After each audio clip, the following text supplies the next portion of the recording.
Hey everybody, welcome into Redacted on this Tuesday. I'm Clayton Morris. I'm Natalie Morris. So glad to have you all here on this show. We try to navigate this crazy clown world together, and we've got a lot of stories to cover tonight. We're going to be looking at the dark side of Ukraine as new stories emerge about child trafficking and something perhaps even darker than that, if you could imagine. We will talk about that. This has been now verified by the family members inside of Ukraine, and this is all happening while Vladimir Putin and Russia are carrying out war games right now, basically launching nuclear tests and right on basically America's doorstep in the Caribbean. Plus, Moderna has said that they completed clinical trials, phase 3, for a COVID flu combination. Like a cocktail? It's kind of like a cocktail. Yeah, it's a combo. It's a 1-2 punch. They're saying there were positive results. Whenever I hear that now, I think I'm going to read that for myself. We're going to go over that clinical trial today. Yeah, there's a theme on this show, which is like we try to do the homework and we try to dive into actually when they tell us something, when they give us this propaganda, we want to actually go seek it out for ourselves. That's what we're talking about. Well, this is literally what they expect of us now. So they release this press release. They say clinical trials were positive. Safety results were acceptable.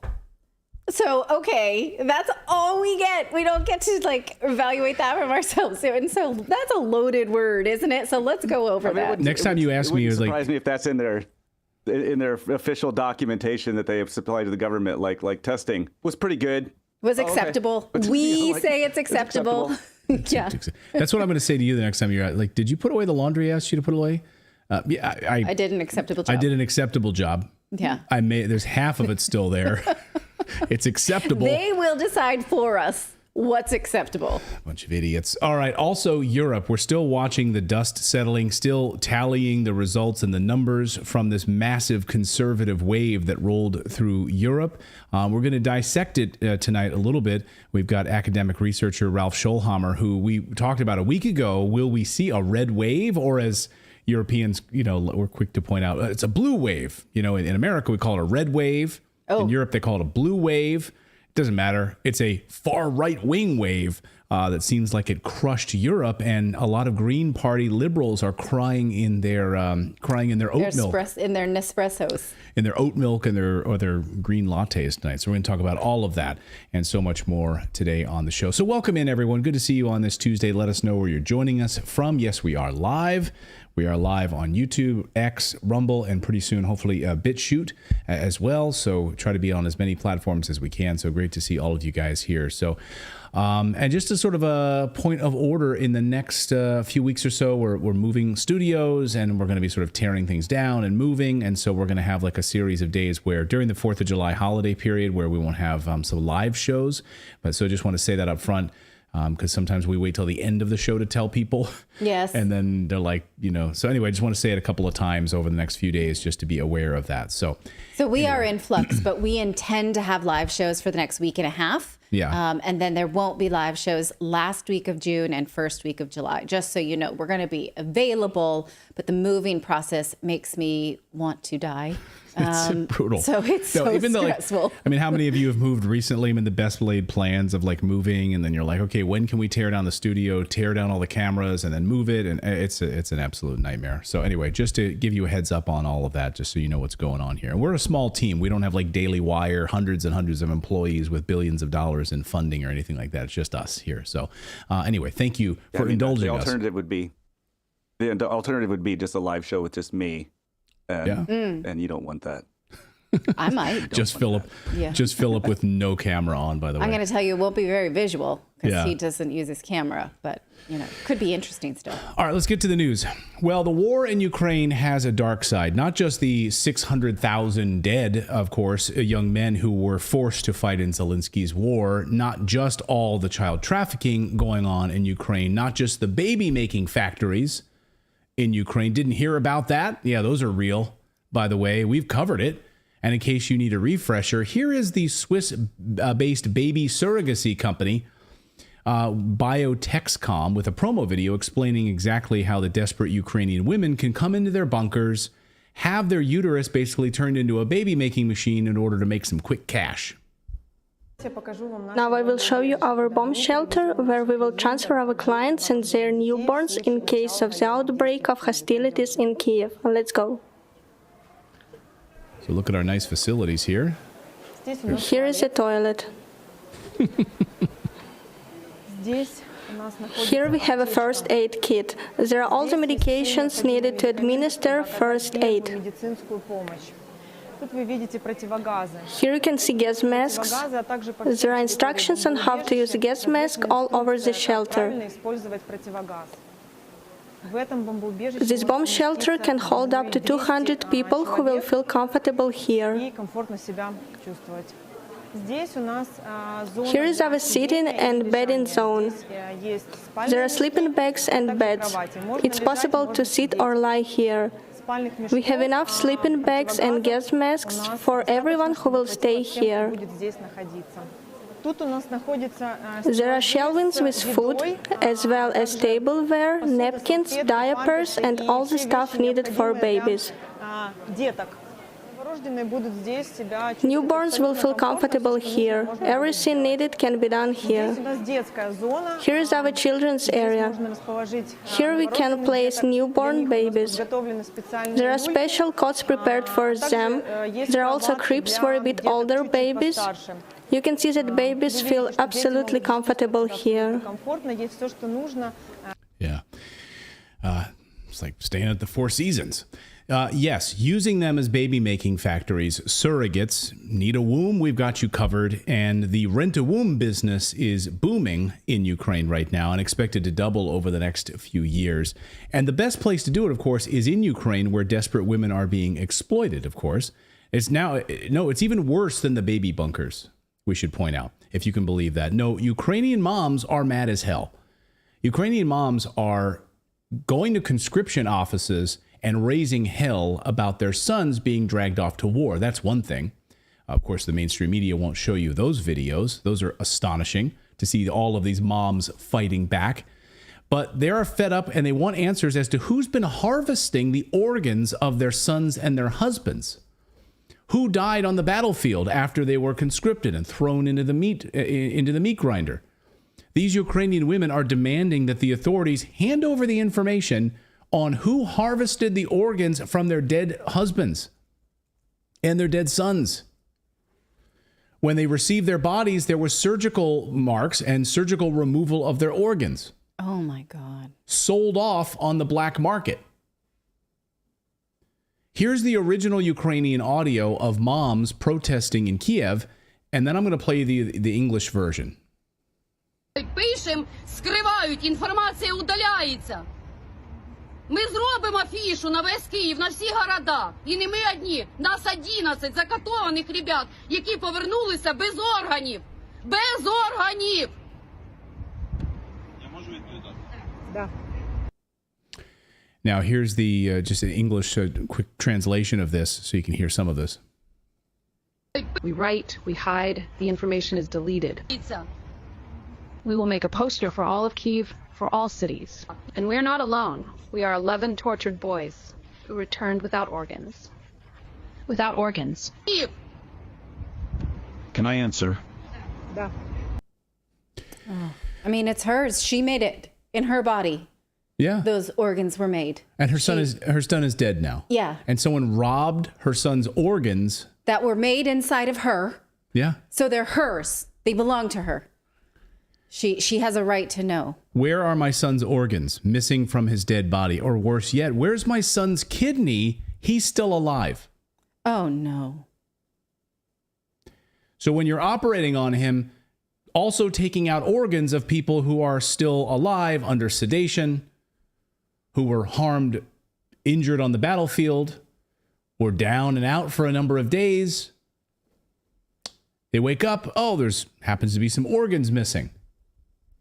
Now, you'll remember, Zelensky signed a law that lets Ukrainians harvest organs without consent. And at the time, Ukrainians were flipping out about this. Ukrainians were pissed. Ukrainians took to social media and they're like, what in the hell? Really? Without our consent, you could just take our organs? Yes, Zelensky signed that law. Ukrainian soldiers literally more profitable dead than alive to the Zelensky government because they can sell off those organs and make a lot of money per soldier. I mean, organs are very expensive on the black market. How is that possible, you ask? Well, listen as these women explain Zelensky's law, which simplifies the transplant system. And now this is in place for about almost 2 years now. This new law has been in place. And it lets Ukrainians harvest organs without your consent. So the people that are rounded up, taken to these hospitals, they've been bombed, doesn't matter. You may or may not have your organs when you wake up. Listen to these women explain. Власти против своей страны. На примере детей. Это трансплантология.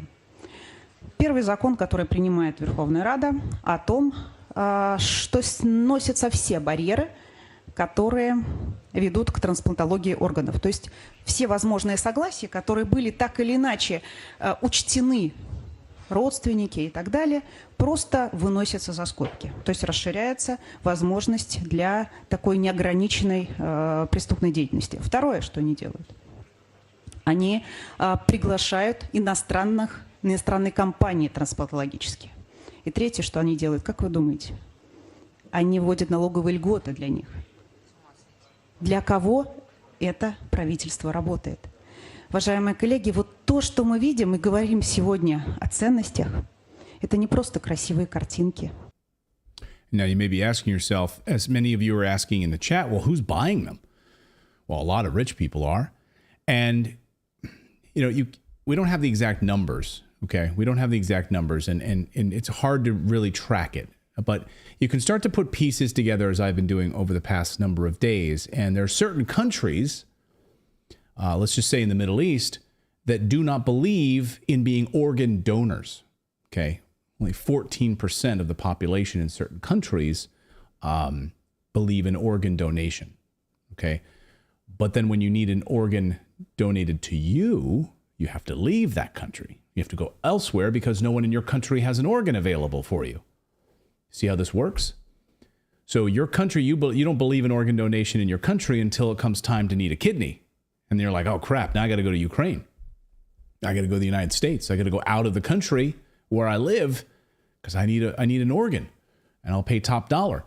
Now, Israel, a number of years ago, passed a law in the Knesset that banned, because apparently you can look it up. You can look it up in the Knesset if you like. There were too many people leaving the country and buying black market organs.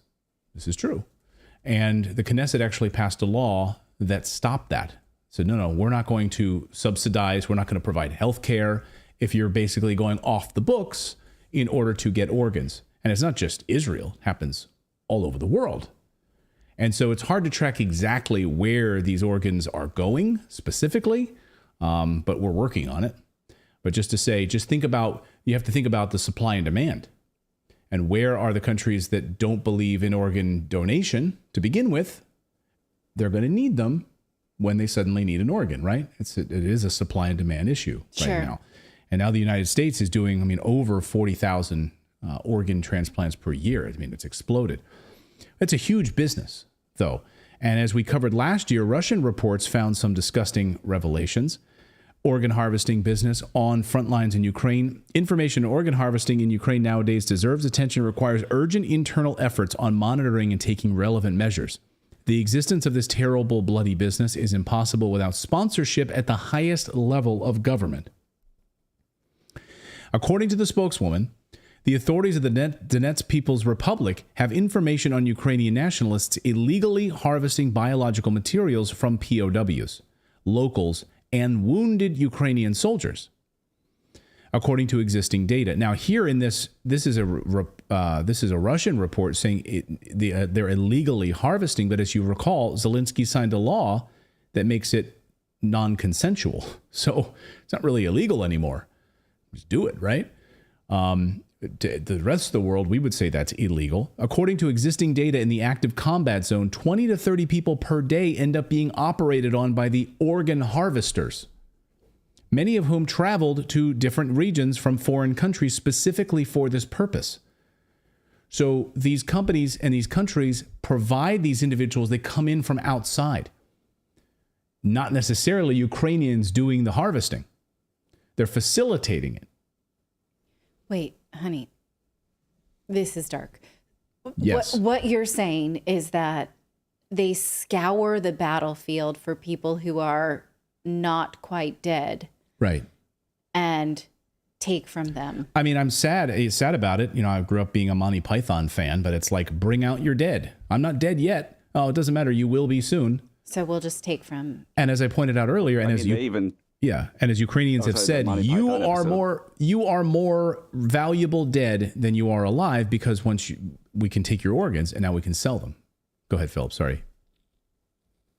No, that's fine. That's fine. There's the Monty Python, The Meaning of Life. They literally did like a forced organ harvesting donation bit in it. Right. Where they're just like, if you signed the donor card, they could just come for it anytime they wanted. Right. So you're alive. Well, I'm still alive. Doesn't matter. You signed the card. But here you don't have a choice to sign the card. I'm just thinking this through as if this were a member of my family. So even if they had a chance of survival from an injury, but then you injure them further, there's no chance. So we think of these boys who are being forcibly conscripted off the street while they're just going to school or going to work or what have you. And then they get hurt because they have no training. And then they take from their organs, assuring their death. Yeah, basically. Or taking one kidney when they've been knocked out and they've had a leg amputated. So they wake up and they're like, oh, well. Also, you have just one kidney. Also, you just have one kidney, and you might have taken some shrapnel to that area. So that's why we had to remove it. We took a piece of your liver or what have you. I mean, do you guys really believe that these guys are on the up and up, telling these individuals the truth about what's happened to their bodies? Like they have the moral high ground here, that these individuals are waking up without an arm and a leg, and they've got stitch marks on their back where their kidneys have been removed. This is beyond the pale. This is almost too much. Yeah, I mean, but these are the things we need to cover, right? I mean, it's like why we cover child trafficking in the United States here on this show, because we need to shine a light on these stories. The frickin' mainstream media is not covering it. Fox News isn't covering it. Are you kidding me? CNN's not going to cover this. We need to cover this stuff. Of course, Ukraine has been trying to downplay the child trafficking and organ harvesting, saying this is just Russian propaganda. So here's the Kiev Post, Russia's fake factory, organ harvesting from dead soldiers and Ukraine's heirs of Hitler. So they're saying, you know, their media outlets are basically pushing this out, pushing out fake information about this. Bah, sorry, that ship has sailed. Because now that Ukrainian moms are coming out demanding answers about their own sons who've had their organs removed, sorry, you can't really push that propaganda story anymore, can you? And also, it's interesting, far too many independent sources have also confirmed this trafficking problem in Ukraine. What's even more hilarious is that the Kiev Post also covered this story. So here they're out with us like, this is propaganda about child trafficking and organ harvesting and all of that. And oh, by the way, when you go through their archives, you'll realize that the Kiev Post also covered this story before Zelensky took over the media and kind of made state media. Here, front page of the Kiev Post, pedophiles find Ukraine a good place to roam. That has to be lost in translation. I don't think they must have meant that. This is like a pedophile stream. Oh, it is. It's not. Nobody knows the depths of the problem, reads the subheadline here. Nobody knows the depths of the problem, but the nation is seen as a hotbed of child pornography and sexual abuse. And of course, if you cross-reference this with the United States government and the intelligence community, the United States government broke down and stopped a massive child pornography ring that was settled right in the heart of Ukraine. That's easy to find. Simple Google search will turn that up for you. You don't need me to do that, and I'm not going to because it's disgusting to read. Here they are reporting on how Ukraine is a top destination, though, for pedophiles. So we've known about the problem in Ukraine since at least 2014. In fact, the U.S.-owned State Department website reported on this back in 2014 right on their frickin' website. You can go there right now. You can go to the U.S. Department of State's website and read this for yourself, okay? This is their own human trafficking report from 2014, and it stated clearly, quote, children in orphanages in Ukraine and crisis centers continue to be particularly vulnerable to trafficking within Ukraine. And then take a look at your screen. Oh, go back to that. This is the Huffington Post. Not exactly a right-wing publication. Dropped this bombshell report in 2015. Ukraine's orphanages are a feeder for child trafficking. The report highlights the findings of a 3-year-long investigation into Ukraine's orphanages and found that children are at risk of being trafficked for sex, labor, and the selling of their organs. Yes, organ harvesting. You see a pattern here? That's the Huffington Post. I have a friend who was telling me recently about her struggles with infertility. She looked into an agency in Ireland and they connected her with a baby service in Ukraine. And she said, yes, you can get on the list to sign up. We can't tell you anything about where that baby will come from, and we can't guarantee you a healthy baby. So you just get on this list and then you get what you get and you don't get upset. It's like a popsicle flavor. And you may get one that has cleft palate or some kind of congenital disease or something like that. And it's just, you just get it. And so she's like, you can't tell me where it comes from. You can't tell me the origins, like nothing. And you're not even guaranteed a healthy one. She's like, I just didn't feel right about this. Yeah. Not knowing the origin of this baby. And yes. Yeah. And so she just by the way, decided not to. And I'd love to know the price tag on that, because this is a massive multi-million-dollar a year business, right? This is I'm talking hundreds of billions of dollars. This is why when people are like, this can't be happening. This is why people shut down and they compartmentalize this stuff and they don't want to talk about it. And they just want to talk about Trump and they just want to, but this is a multi-billion-dollar a year industry.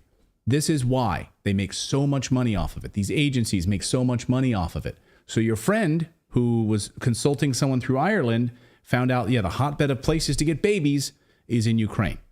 Some 82,000 children are said to live in these facilities, in these like orphanages that your friend may have gotten a baby from. Although no one seems to know for sure exactly, according to the Huffington Post. According to the Huffington Post, some Ukrainian activists put the number closer to 200,000.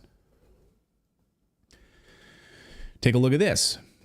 Revealed elite pedophiles paying $150,000 for Ukrainian children at Sweet Shop on the border.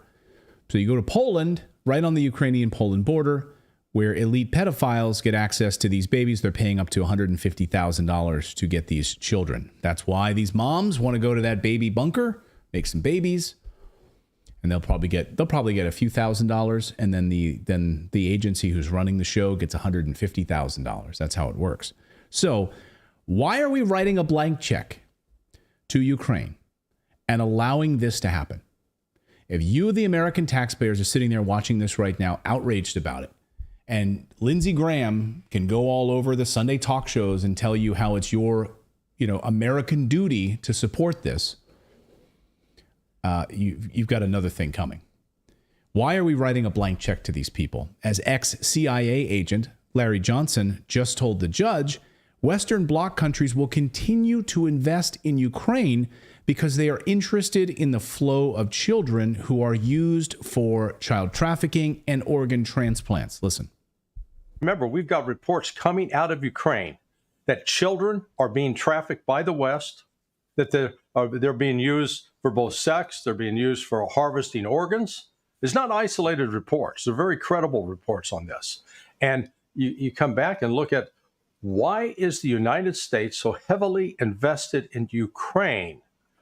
Because it's not because we're there to, quote, uphold democracy. If we're there to uphold democracy, we'd be attacking Ukraine. Let that sink in for a second. If we were there to uphold democracy, this is not the bastion of democracy. It's the exact opposite. It's evil and it's disgusting. And we'd be attacking them. But it's worth pointing out that even before the war, the United Nations, other human rights organizations were sending off alarm bells about Ukraine's child trafficking and organ harvesting problem. And we've known about this for many, many years, and we were reporting on it. The United States State Department. So if you're sitting back there with your arms folded because you love Ukraine, or you're part of like the propaganda machine, or you're a bot, and you're saying bots can't sit with their arms folded. Honey. I know, but anyway, but they can fire off these bots like real fast, and then they jump in here. They can actually program through AI, so bots will suddenly come into the chat room and they'll all say the same thing. Yes. They'll be like, they'll just type in simple phrases like Russian propaganda or Putin's, whatever. They'll just and they program these AI bots now to hit social media and hit our shows like ours and things like that. Anyway, my point is, if you're sitting there thinking, oh, this is propaganda, this can't possibly be real, all you need to do is go to the FBI's website, look at the massive child pornography rings that they've uncovered, go to the United States State Department website, read their own reports on it, okay? Listen to the firsthand accounts, and more importantly than any of it, seek and go and find the moms in Ukraine who are right now talking about their own sons and husbands who've had their organs removed, and they don't have answers from their government as to where they went and who made the money off of them and who paid for these organs. So seek that out. And we'll continue to cover this story. As distasteful as it is, we will. All right, we've got more news to get to here on your Tuesday. And we're going to talk about Moderna, the COVID flu vaccine combo pack that you can now get. They said, hey, phase 3 trials, it's acceptable. Things turned out acceptably. So we're gonna dive into that. Plus, we're going to talk about the conservative wave that's now rolling through Europe, and massive Green Party losses, liberal agenda collapsing across Europe. We're going to dissect that on tonight's show. But first, we want to tell you about our show sponsor, because, of course, we know the more we go over all of these vaccine campaigns, all of these, pandemics, all of these diseases they want to scare us about, we know that it absolutely matters how healthy we are. Our individual health matters as much as they try to sell us this idea that things are just going to happen to you. You can't prevent them. Well, one thing you can do is take a look into maximizing how your liver works, because there are so many things in our world now that attack your liver, not just processed foods, GMOs, microplastics, toxins, fluoride in the water, all this stuff, right? That is taxing our liver every single day. So you can take action and look into Pure Health Research and their groundbreaking supplement called Liver Health Formula. It's a natural ingredient and nutrients in this formula that are designed to support your liver's natural detoxification processes for head-to-toe revitalization. You can shed unwanted pounds and maintain an enjoyable, active lifestyle. So Liver Health Formula is made using only the highest quality, carefully selected ingredients, and has 11 powerful, clinically proven ingredients to detoxify and rejuvenate your liver at a cellular level. So right now, our listeners can try Liver Health Formula and get a free 1-month supply of nano-powered omega-3s to support your heart health as well. So for this exclusive offer, you can scan the QR code that you see on our screen right now, or you can just visit getliverhelp.com/redacted. So either scan that code or go to getliverhelp.com/redacted to claim your exclusive gift and take a proactive step towards a more healthier, happier you. good to see all of you guys tonight. Let us know where you're joining us from. Nice to see you guys on. We are live on Rumble. We are live on X. We are live on YouTube. Good to see all of you guys. How many of you guys are subscribed to the channel? It's free to subscribe. How many of you guys subscribe for free? Let us know, because what YouTube likes to do is they like to unsubscribe you once a month for whatever reason.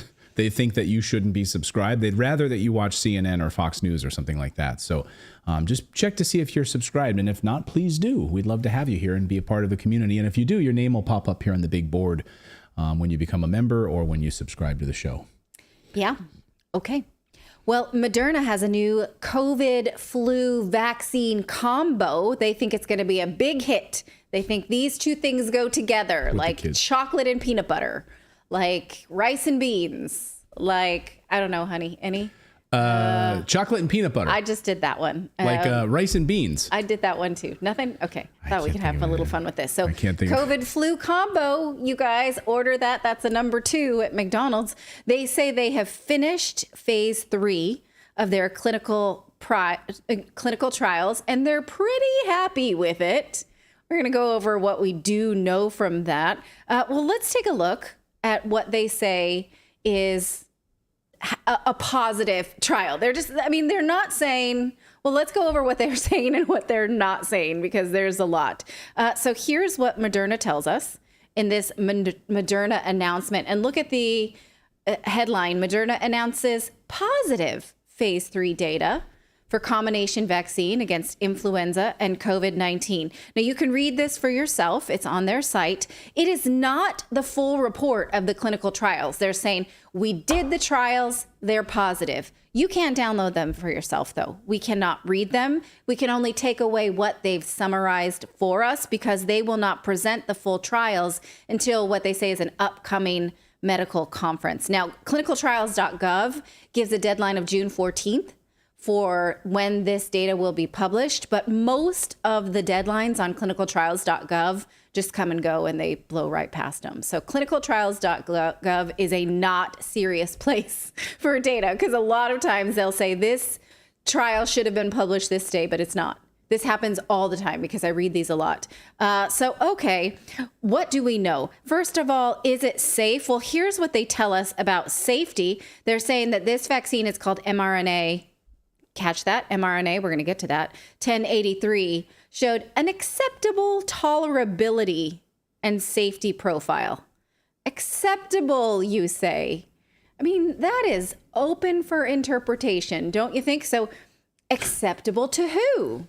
Acceptable to Moderna? Acceptable to the government? I mean, there should be some kind of threshold that you have to pass. If I tell you government approval. If you were driving us and I said, honey, I think your driving is acceptable, would you be flattered or be insulted by that? No. And, I mean, is this now how we're going to be able to pass things in life? Like, I didn't pay that bill, but I paid an acceptable amount. I didn't pay my taxes, but I felt like it was an acceptable amount of payment. Right. So let's look. Okay, since we don't have a baseline, we don't have these numbers yet. Let's look at what Moderna considered acceptable for their first COVID vaccine that was rolled out in 2020. Well, we went over this study in the summer of 2023. This comes from the Department of Cardiology and Cardiovascular Research in Switzerland. This is the title page. They found that 1 in 5 doses of the Moderna booster resulted in myocarditis. 1 in 5. Is that acceptable? Would you have taken that gamble if they told us that? If they, if that's what you knew before going into the Moderna vaccination? Another study in 2022 in the Journal of the American College of Cardiology shows that the risk of myocarditis was higher for recipients of the Moderna vaccine than the Pfizer vaccine for COVID. Moderna has since admitted these problems, but they still maintain that it's better to risk this and get the COVID vaccine than not, even though COVID death numbers and hospitalization numbers are extremely low. They still want you to get it. So does this new COVID flu combo vaccine prevent either the flu or COVID or serious infection or hospitalization or death? They don't say any of that. It looks from what little data we have that they did not test for that. They don't even have manipulative words to indicate that it either stops transmission or stops severe reaction or infection. We don't know that. All it does say is that it does provide a higher immune response than the licensed comparator vaccines used in the trials. So here's where it says that. What that means is that the people who took this new vaccine had higher antibody counts in their blood than people who took something else. And that something else was the Florax influenza vaccine, and then Spikevax, which is Moderna's COVID vaccine. So the people who took one combination had higher antibodies than the people who took these 2 shots separately. Now, recall that the original trials for the COVID vaccine never tested if it prevented infection, even though they led us to believe that it did. It also didn't really test for hospitalization or death or anything like that. All they counted was symptoms. When somebody was vaccinated, did they then sneeze or have a fever or cough within the upcoming weeks that they followed up with them, which was just a short period of time. So can we back up for a second? Yeah. Let's back up. So if I understand the way they did this trial, they compared a combination vaccine of mRNA, which basically is going to create antibodies. That's what it does. It goes to the ribosome, makes antibodies, and they tried it against they tested it against people who took a single dose of one vaccine or a single dose of another vaccine? No, did they take both of those? They took both separate. So either you took the combo or you took them separate, and then they tested the antibodies. Okay, gotcha. Yeah. Thank you. Someone in our chat says, no name says, acceptable means barely made it in school. Right. Yeah. D. Yeah. Yeah. So again, we don't know if the people who took this combination were less likely to get sick. We don't know if they were less likely to contract either COVID or the flu or be hospitalized or die. All we know is that their blood antibody count was higher, and that's it. Also, this is clearly not a true placebo trial because they were given, the placebo group was given something very similarly formulated. So, you know, I don't know. And consider that when you are asked to take it, because you will be asked to take it by politicians. And again, their idea of acceptable safety is dubious at best. And again, we don't know if it prevents any symptoms or infection. Now, Moderna is also running full steam ahead with its RSV vaccine. And the RSV vaccine is the first non-COVID vaccine to have mRNA technology. So this mRNA technology, which was never used before the COVID vaccine, is popping up other places, just like we thought it would. And it's now in this RSV vaccine. So we now have, we've been covering the RSV vaccines at length recently because they have been launched now by Pfizer and GlaxoSmithKline. We now have them for elderly people. We have them for pregnant women. And then we have treatment for babies as well. It's not really a vaccine. So here's what we know now about the Moderna vaccine that they've been rushing to market. It's called mRESVIA. This one is for adults aged 60 and up. And again, they're pretty excited about the fact that it is the first mRNA vaccine that is not a COVID vaccine. Now, here's what Dr. Peter McCullough says about this. He is not excited to see mRNA pop back up. He says that their press release doesn't tell the public that the absolute risk reduction was below 1%. That's true when you look at their data, but we're going to get to that in a second. And consumers should know that. Also, myocarditis is related to mRNA of all types, he says. And so the autoimmunity, because of the regeneration of foreign RSV proteins and frame-shifted peptides are shown. And so, you know, there's a lot to look at here. And we've talked about this a lot, the relative risk of RSV for certain populations. I had a small baby with RSV, my middle daughter, when she was 6 months old. But again, given these safety protocols, I wouldn't have tried to avoid that experience with these vaccines, and I'm going to show you why. Now, these trials do not show a lower risk of hospitalization from RSV. They only tested whether or not people were more likely to contract RSV and have 2 to 3 symptoms. So you can have RSV and stay home and not be hospitalized. So, you know, you can have RSV and do pretty well with treatment. So here's what they're saying. Their trials showed that people who took the vaccine were less likely, between 60 and 80%, to have what's called an LRTD, or lower respiratory tract disease caused by RSV. So you see here that on the right side is like people who took the placebo, how many people had these infections with 2 or more symptoms or 3 or more symptoms, and they give it to us between 60 and 80%. Now, given that this does not say that you're less likely to be hospitalized or die from RSV, it doesn't say anything about really severity or hospitalization or death that was prevented. It was only contraction with 2 symptoms. Would you take it knowing that there is a 7% risk of a serious adverse events? This is from their black label on this vaccine, saying serious adverse events throughout the study were reported between 7.8 and 7.9% of the participants. And one participant in the group that got it had a serious adverse events of facial paralysis with onset 4 days after vaccination, assessed as related to mRESVIA. So facial paralysis. Now, it's one person, right? So it still seems like maybe a low likelihood, but these are similar adverse reactions to what we've seen from other mRNA vaccines. So, okay, let's keep that in mind. And if we look again at the efficacy chart, you can see that it's broken out. See at the top, it says 3.7 months follow-up, and then below that, 8.6 month follow-up. And then if you go further to the right, you see that the efficacy drops. So what this clearly tells us is that immunity wanes over time in a quite short period of time, actually. So it's like, that's like one flu season, between 3 and 8 months. Right. And so what that tells us is that we are looking at another mRNA vaccine that they will want to sell you every 6 months or so. Okay. I don't know. There's no other way to interpret this. Am I right or am I right? So this will be big money for them. That's why, because they're so bullish on RSV, that's why GlaxoSmithKline is making a big enough investment to hire Magic Johnson to tell you all about it at major sporting events. Recall this ad that was launched last year.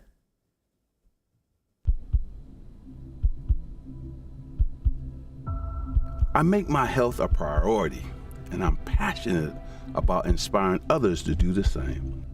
I've teamed up with GSK to help bring education and awareness around a common contagious virus called RSV. Understanding how to help protect yourself against this virus is important, especially for older adults who are at an increased risk for severe infection.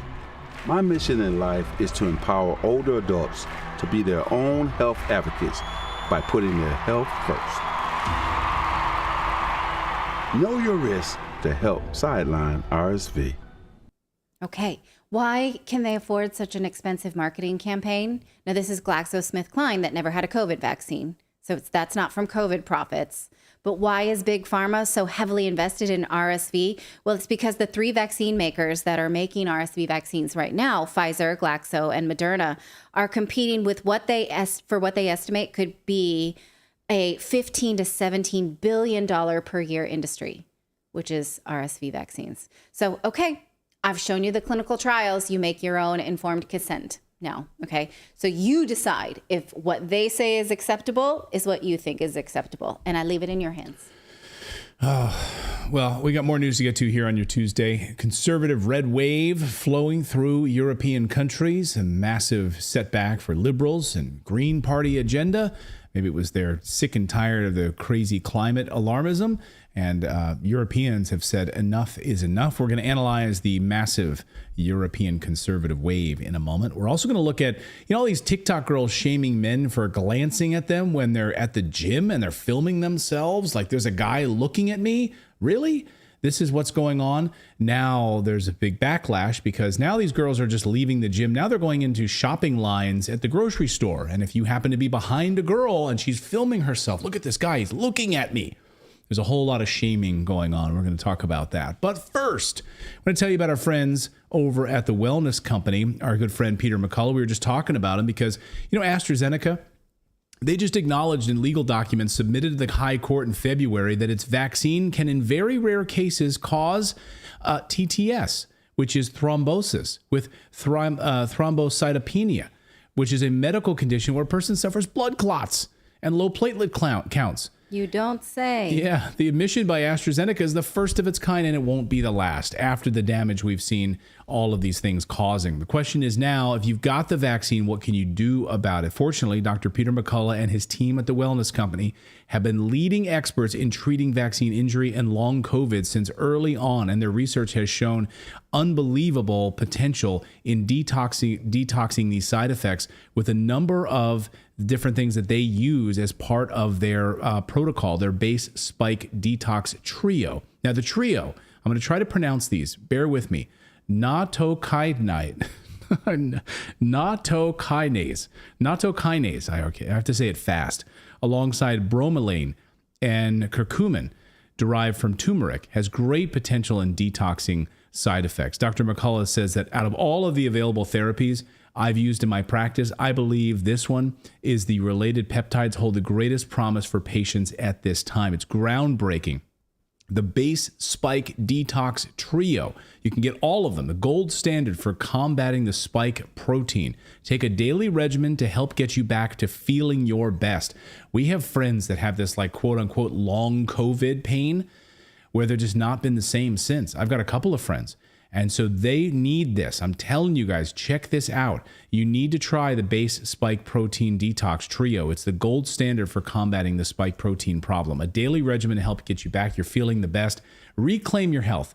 Go to twc.health/redacted and use the code redacted to save 10% and get free shipping. Again, it's twc.health/redacted. We'll have a code and the link in our description below. So check it out right now to save 10% and get free shipping.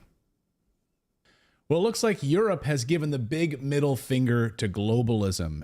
If this just happened in one country, it might be, sort of a one-off. If it happened in two countries, maybe you could say this is a coincidence, but the red wave of elections appears to have hit Europe. And we wanted to bring back in academic researcher Ralph Schulhammer, who we talked about this just a few days ago before the elections. Were we going to see a massive red wave come to Europe? And Ralph is back with us today. Ralph, it looks like that has happened. Let me just go down the list here because, again, I think if this was just like a one or two countries, we could say maybe a coincidence. You have France trouncing Emmanuel Macron's party in France. We just got word, breaking news just a few minutes ago, Emmanuel Macron saying he is not going to resign. Belgium, huge wins there. You have you have Italy, Germany, Ireland, Austria, Spain, Netherlands. I mean, the list is pretty extensive. And you have Poland. I just got word a few minutes ago from sources in Poland. Unbelievable results there on the conservative side as well. So I think I think it's safe to say a red wave has struck Europe. No? I think you're right. I mean, I know we have to say this now because in the comments, people immediately say in Europe, you don't call it a red wave. It's a blue wave because conservatives over here, I call it blue. But let's call it.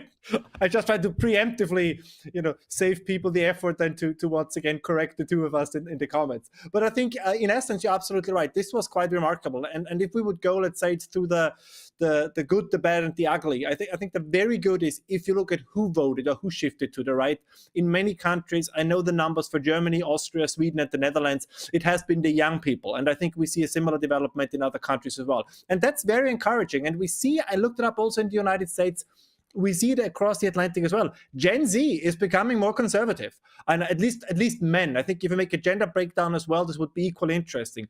But overall, there's a shift in the younger generation because, of course, many of the policies that you and I have been talking for, well, over 3 years now, I think the younger generation starts to realize they will be in the receiving ends of the long-term consequences of all these policies, from mass migration, from inflation, from the new Green Deal, right? All these policies that on the long run have negative consequences. The young generation is going to feel them much, much harder than probably we do. What I call the little bit what I call the bad is, unfortunately, I would say that in some areas, the Europeans have lost the courage of their own convictions and have very often voted for what I call the lukewarm right, kind of the Merkel, von der Leyen, CDU, CSU in Germany, the same with the conservatives in Austria. So they are very often what I would call conservatives in name only. Now, it's better than voting for the Green Party, who really was trounced in all elections. But I think the real willingness to vote for a party that is kind of shifting the system, that is making true change, is still not where it's supposed to be. And that brings me directly to the ugly, which is that despite the successes you correctly mentioned, as it looks at the moment, until Macron pulls off a stunt in order to kind of increase his chances in the upcoming elections, I think that von der Leyen and all the rest of the Brussels bureaucracy will remain in power for the foreseeable future. So that is the ugly. That is truly the ugly. So, but I don't want to discourage this. I mean, this is a good, like an optimistic development. But let's put it this way: I call it a turning point where not yet everything has turned. Let's call it this, but it's definitely the beginning.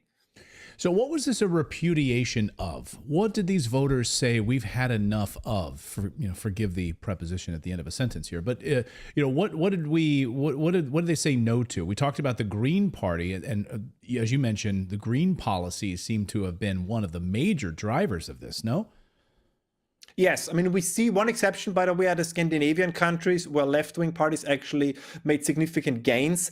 But you're absolutely correct. In continental, central, southern, western, eastern Europe, this was a repudiation of the Green parties, a repudiation of whatever the Green New Deal in its details would entail. I think it's a repudiation of the degrowth agenda, right? This idea that Europe can become a better place by being poorer, because ultimately that's the agenda of those who are currently in power, even though they don't say it openly. And people reject this. I think what we also see, especially with the younger generation, is, of course, they fear, justifiably so, they fear for their future. We talked about this previously. obviously, but I have to stress this enough. There are school districts in urban areas, but also increasingly in rural areas, where 50, 60, 70% of high schoolers don't speak the local language. There is an increase in crime. There's always this absurd contention. Well, but crime rates don't really reflect it. Yes, because people are so frustrated with the system. They say, if I report a crime, nobody's going to take care about it anyway. So they don't even report crimes anymore. But that does not mean that these crimes are not happening. It's even worse. You're both the victim of a crime and an incompetent state. And this is, I think, what people increasingly turn against. Mostly so in Germany, because the Germans under the current government has shown how incompetent they can be. But you see similar developments all over Europe. So it is a frustration with many bits and pieces to it. But as you correctly pointed out, it is the beginning of a revolution against a quote-unquote system. And we can then define in greater detail what we mean by that.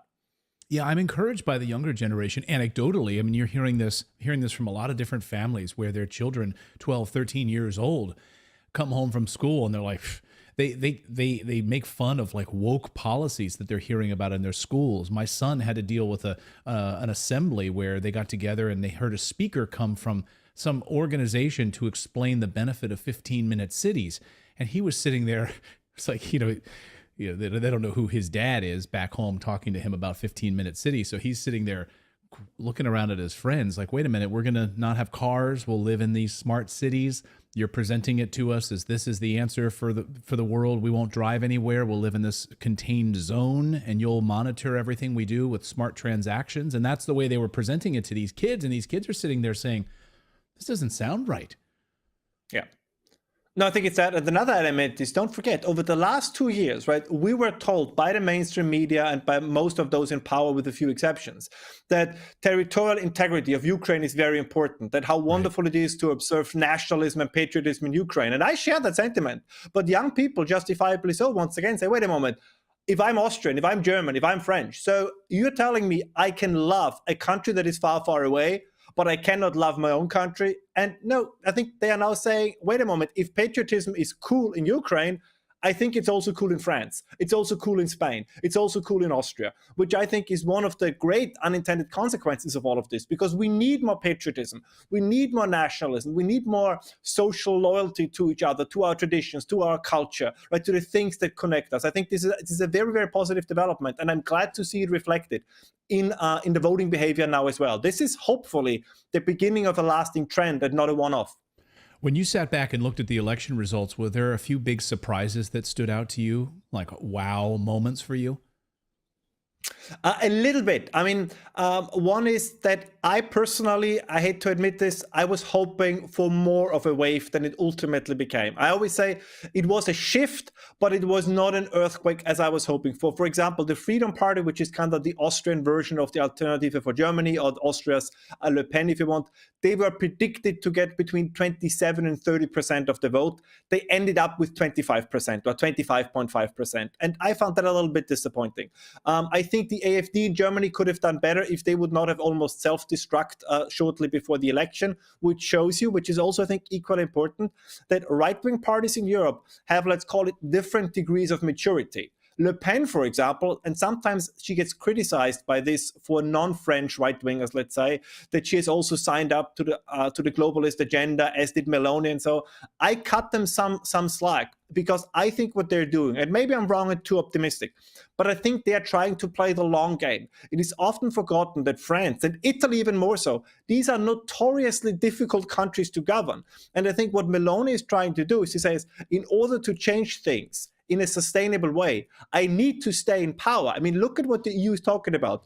Their plan, if von der Leyen cannot be maintained in office, is to replace her with Mario Draghi. I mean, this is like a zombie movie. Like, at the end of the movie, they bury the monster, and then when the camera, moves out, you see once again the hand coming out of the grave and saying, it's not over. And this is exactly like this. So the establishment, if the bureaucracy, they will try to strike back. And yes, there's a lot of things that I would have hoped Meloni would do that she didn't do.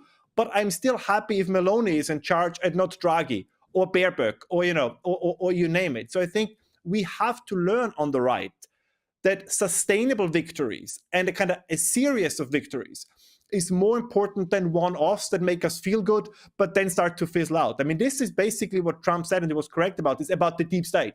It's not enough to sometimes be the president. It's not enough to be sometimes in office. You need to create conditions where even if you lose office, your ideas, your vision of the future is still in power. And that's the last point. And that's the crucial thing about the Greens. Like, the Greens have been decimated, but they have not infiltrated, they have marinated, they have socialized an entire generation of students, of public servants, of institutions, that even if they would be gone from parliaments tomorrow, their ideas would still last, right? This is something, it's like it's like a cold, if you want, that gradually we have to get, we have to cure ourselves gradually of. And just winning the occasional election is not enough. We need to play the long game here. And I hope that this is what people like Meloni, what people like Le Pen are doing. And I think the AfD is, for example, not yet sure if they really want to be in government, or if they're enjoying to be the kind of raucous, provocative, polemic opposition party, if they enjoy this a little bit too much. Well said. Well, I think, the dust is settling now, and we'll see. Perhaps we'll see a greater blue wave in Europe in the coming coming months ahead. Ralph Scholhammer, we always appreciate you joining us. Thank you so much for your perspective, as always. Thanks, Ralph. Thanks for having me. Thank you, Ralph. Appreciate it. Red, blue, everything's different in Europe. Yeah, I don't know what metric system, Celsius.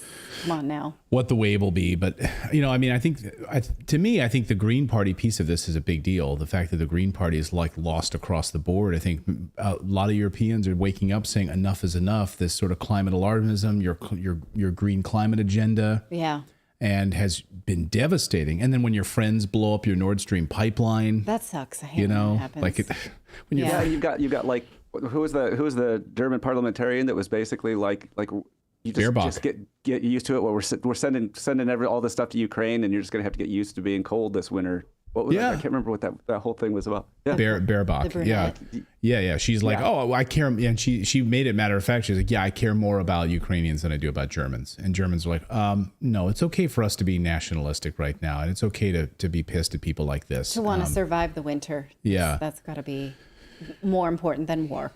So we'll see how that unfolds. We got more news to get to. We're going to talk about these TikTok girls shaming men. Not even TikTok girls, social media girls. Like if you're at the gym and a man happens to glance your way, you could be shamed for it now. And now it's starting to spill over. You might know these like girls doing this, filming themselves, these narcissistic girls filming themselves in checkout lines. And if you happen to be behind them and you're behind them waiting your turn, oh my God, you could be looking in their direction. You could be shamed for it. We'll talk about that. But first, we want to tell you about our friends over at American Financing, because, of course, in this hard economy, every dollar counts. But maybe you're feeling the squeeze with your mortgage and your bills and you don't know exactly what to do. Well, you can learn about getting yourself out of debt by trading high interest debt, maybe a credit card or some kind of student loan or something like that, with low interest debt that you may have available to you based on the equity in your home. That's what rich people do, is they just trade good financial products for bad ones all day, every day, until they have less liabilities and more expendable cash. So you can learn about how to do this at americanfinancing.net/redacted. On average, they teach their clients how to do this and save their customers $854 per month. That's like a $10,000 per year raise. And the process is straightforward and quick. You can close on a new loan in as little as 10 days. And by acting today, you may not even have to pay your next mortgage payment, which would be a relief to your bank account when there's too much month at the end of the money. We all know how that feels. So try to learn about this and see how this can work for your family. Go to americanfinancing.net/redacted or give them a call at 866-890-8434. Once again, that's americanfinancing.net/redacted. Or call them 866-890-8434. All right. Well, there's a new trend for narcissists, and these narcissists need to be stopped. This is young girls. Boys do it too, but mostly it's girls who film themselves being oogled by men and then ask for your sympathy on TikTok. Like, oh my gosh, they keep staring at me. My life is such a tyranny. Look, I'm just trying to do glutes and they're just looking at me. I can show you a bunch of these, but almost all of them have music. So the copyright thing is a problem since we're broadcasting on YouTube. But one young lady went viral recently for trying to show a guy checking her out. And the internet says, no, he's not, girl. Get over yourself, please. Now, this is an OnlyFans model. She published this video of herself at a grocery store, seemingly minding her own business, but doing exactly the opposite, basically accusing the gentleman behind her of being a pervert. So watch and decide for yourself, is this man being a pervert or does he just want to buy his box of food? And it's a self-checkout lane. Yeah, watch. So see, she has a look counter here. She's claiming all the times he looks at her. He's trying to check out. He's like, okay, how many other people are there any other lanes open right now? She's so busy counting his looks and not checking out. Look at her looking at him. And also, why does she have two phones? So she's got a recording device so she can record him and she's like, look at this. I can't believe it. He keeps looking at me. I'm just going to bend over in my yoga pants. Just a couple of meat bags. You guys are just a couple of meat bags. That's what men are. They're meat bags. This has been viewed over 13 million times after an MMA fighter, Malcolm Flex, said this about it. He says, the guy, he is literally waiting on people to hurry up so he can check out with his food. Holding up checkout to make a TikTok should be a criminal offense. So he's just kind of like, you done there? You done? I don't know. What do you think? Like, do you think that do you interpret this in any other way than just a nice gentleman who wants to get in and get out of it? I didn't mean that. Don't make that face. I mean, get in and out of the... He wants to get in and get out of the self-checkout line. Self-checkout line. I want to spend as little time as possible in the self-checkout lines. By the way, I also think self-checkout lines are a tyranny. I think we should bring back human beings. I hate self-checkout lines with a passion. But anyway, he's standing there. He's like, there's like 6 of them probably available or open or waiting. And he's just kind of like looking around like which one's going to open up. And by the way, if you're standing back where he is, there's probably like 3 other people in kind of like a line of her. And down he has the to left. look at all of them. You have to look at them to see, are they almost done? Because what'll happen is if you don't, someone behind you will yell, hey, sir, that one's open. And so you don't want to be that person who's just like standing there futzing around and then like 2 of them open up and you haven't moved up. Right. It would be worse if he was on his phone and missed an opening. Yeah. Go ahead, Philip.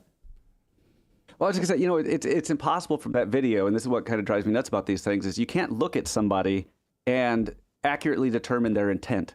You just can't do it. Right. Because you don't know what the guy's intent is. Like, I know if I'm standing there, I'm looking at things. I might be looking at the fact that she's buying like 4 things of Sunny D. I don't know what she has, but if I saw somebody with 4 jugs of Sunny D, I'd be like, shit, does that still exist? Right. I didn't know Sunny D was like, a thing still. Oh, like, are you putting that in your body? Like, I'm always curious about that stuff. Like when and I'm a people watcher. Like I'm so fascinated by human beings. And so, yeah. Well, Philip, when you look like she does, yes, you can assume other people's intention, which is to admire me. Right. You just don't know what it's like to be such a beautiful girl. That's why you can't do that. Imagine leaving the house in the morning, which is what she did. And this is probably close to lunchtime because she's not getting up early. And she's because she doesn't have a job. And she's putting on a microphone on her whatever. And she's rolling in there with the intention of filming and trying to catch somebody. So she's like dawdling, waiting, making sure, because if she went through like a normal line, then she'd probably be, right through, she wouldn't have this experience. But because she chose the self-checkout line and she left the house with the intention of trying to do this. Of entrapment. Entrapment. Yeah, I'm sure there are about 8 other videos just like this on her phone from that morning alone. That didn't work. Right? How many times did she have to try to check out? I'm not sure this one even worked. This one didn't work, but she's using it. Oh, he's looking at me. Right. I mean, and by the way, so even if he's glancing at her. Well, you're not supposed to look. This is why women can't find men anymore, because men don't want to deal with women like this anymore, and they're being shamed on social media. So there's all these women lately on TikTok and these other places crying. Yeah. I mean, we don't know. Men. This guy could be a real jerk. Or he could be somebody's very nice uncle. We don't know. She didn't bother to care whether or not he has a family that might be hurt by this, if it went viral. Let's say for the sake of argument that this guy is like, wow, that's an attractive young woman. It's not like he's ogling her. He like glanced over. That may be the thought he has. It's like, oh, she's attractive. He's not like staring at her and gawking, mouth agape. He didn't approach her. He didn't try to touch her. He didn't talk to her. Like, I mean, like literally, he's behind her. So even if he did check her out, what injury has been done? Right. Right. Well, the injury is, I'm going to make the case possibly to him because of what this could do to your reputation. But the injury instead was done to her because she's been called out on the internet for this truly heinous behavior. She was in the Daily Mail just today. OnlyFans model attempts to film herself being looked at while in line, but the stunt backfires spectacularly. I'm going to show you some of the reactions on X. These are kind of funny. Wait, so she makes her career on OnlyFans by people looking at her, but then she goes out and tries to entrap people looking at her. Well, probably that's not a bad marketing tactic. Is like, these people want to look at me so you can get a more inside look at what other men want to see. So that guy at the grocery store that glanced over my direction, you too can get a close up of this, of what they all want. I'm going to start an OnlyFans. Right. So, okay, let's look at some of the funny shaming that happened to her online. This person says it's main character syndrome getting out of hand. That's funny. I never heard that before. Definitely will use it. The next person says, in about 15 years, she'll be making a virtual reality recording of herself crying about not finding a good man.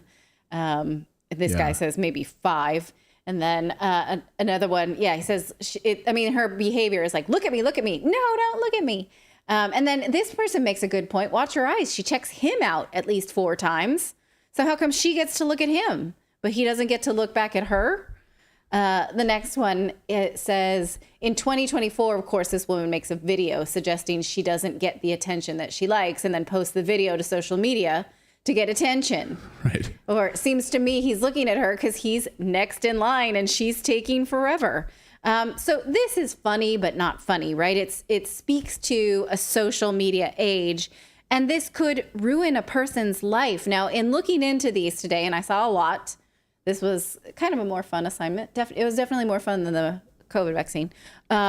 There's a guy on Twitter he's on all platforms, Reddit, Instagram, you find him wherever you want to, called Joey Swole. And he does this where he speaks out about bad behavior, where you pretend you're better than someone because someone looked at you in a desirable way, like this.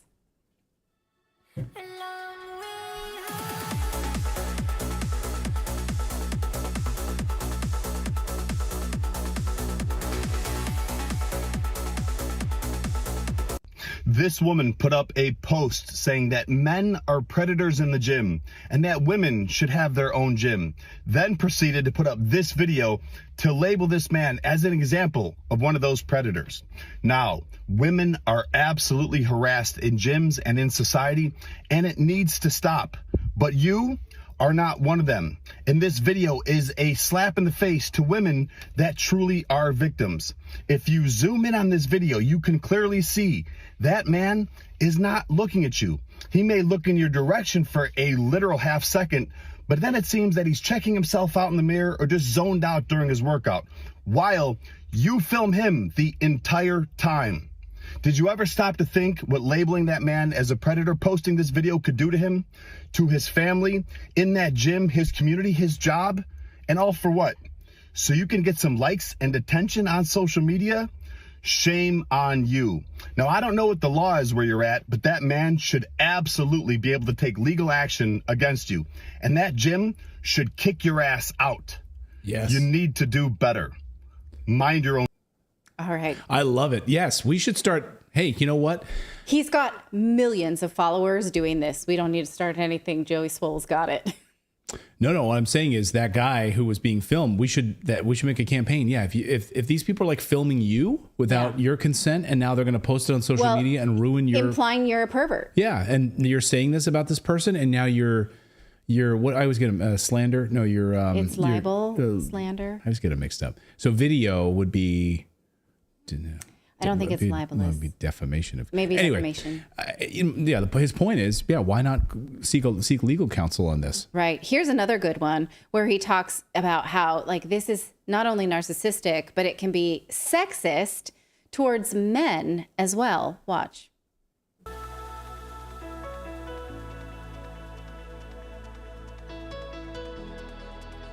This says, to old men, you make me uncomfortable. Look at me and then look at you. To all old men, you make me very uncomfortable. Look at me and look at you. Wow. Way to be humble. If there's anything that gym culture doesn't need more of, it's cocky, arrogant videos like this and entitled people like you. Then you go and put in the caption to know your place as if you're better than everyone. First off, not all old men are creeps. Not everyone wants you, and old men have every right to be at the gym without people like you acting like that. But I tell you what, if you want to keep making videos like this, being cocky, thinking you're better than people, then you should know your place, which is working out at home, where you don't have to worry about anyone making you feel uncomfortable. But until then, you need to do better.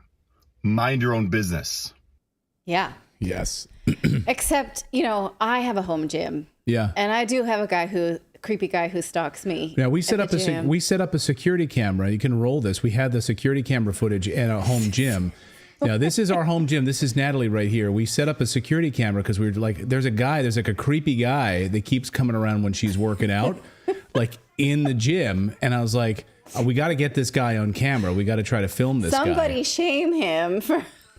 Yeah, and he's really working hard. He's got like the heaviest weights he can find too. And you got to try to find this guy. If you can find this guy. I mean, yeah, he does look like a lecherous guy. So we do need to have a litigation. We couldn't keep it together. This is not good gym behavior. We tried to do this like 4 times and we kept laughing. We couldn't. This was my real workout. I was not down with this, and Clayton made me do it. Yeah. You can see my glasses are steaming up because I'm so embarrassed. Because Clayton's like, no, just do your regular class. I'm doing an Apple Fitness class. And Clayton's like, I'm just gonna walk behind you. Yeah, like don't worry about that. He's an idiot. Yeah. And now the entrapment part of it, because now everybody that just watched that is creeps. All of you. Any guy that just watched you working out. I know. I was got them all. We got them all. I'm so embarrassed by this. This is what I really look like most of the day. Yeah. Yoga pants. With your stupid little blue weight. All right, so and I was like, I have to find the lightest weights possible. I was like, where are your like little kid weights? Yeah, that was a great example of what if you see that. Yeah, can you play it again? No, let's not play it again. Creepy. Yeah, play that again. This is definitely don't play it again. This is definitely lecherous behavior. I'm like, hey, I'm gonna see this girl, and there she is working out. All right, she's doing some what do you call those? Leg sticks. Like leg sticks. Yes, I'm pretty sure that's the technical term. Leg sticks. Yeah, like here, I'm gonna come over into your area, and what do you got working on over here? So, what's cooking? Counter on this one would be measured in minutes, not in amount of looks. It would just be the amount of time directly staring. You're such an idiot. Yeah, that's right. Get out. Idiot is my middle name. Oh my gosh, I'm sweating. I'm so embarrassed. Hey, thank you guys so much for subscribing and being a part of our show. We really appreciate it. Hey, we have a community. We have a private community where I think we should reiterate that we're married because we wouldn't play that skit out if we weren't. Yes, we are married. Yes, we are married, and that's what you do as a married couple. By the way, you can have that kind of lecherous behavior, I guess. Anyway, I mean, Clayton does actually, because that's the home gym, and he'll come up and I'm doing deadlifts, and he'll just like embarrassingly snap a picture. Mm-hmm. You know, that's bad gym behavior, but it's in our house. So yeah, that's what we do. Well, let's tell you about our community. We haven't told you about our Redacted Plus community in a while. Come on over if you want to support independent journalism and what we do here. You can sign up. Go to redacted.inc, and then you can choose to become a member. And for the price of a cup of coffee once a month, you can join in the conversation. You get access to exclusive videos and interviews that other people don't, and you'll get to see other stuff before anyone else gets to see them. Certain interviews are released to you guys days ahead of time. Our Redacted Conversations, as well as Natalie's book club, is now out live in here as well. So you can be a part of the book club, which is part of our private community, and our live streams. We're going to be showing you a lot of behind the scenes stuff as we build out the new studio and so forth over the next couple of weeks. So that's going to be exciting. All of that will be in our Redacted Plus Club. Again, it's a way for you to support us. We're not like Daily Wire. We don't have hundreds of employees and billions of dollars in backing like these other media companies do. So thank you guys for your support. We really appreciate it. Redacted.inc is the place to go. Still kind of sweating from working out in front of you. Someone says, James says, workplace harassment. That's right. That's right. All the time. That's all I get here. It's workplace harassment. Yeah, that's right. And then look, this guy, Jay Khabib, says she turned, and then Clayton wins. She turned pink. Oh, she turned pink. Clayton wins. Yeah, that's right. He's like, don't look at me. Don't look at me. I just couldn't do it. So anyway. Have a great night, everyone. Thank you guys for joining us. Thanks for being a part of our great community. Thanks for subscribing. And we'll see you guys back here tomorrow live at 4 p.m. Eastern time. Have a great night, everyone.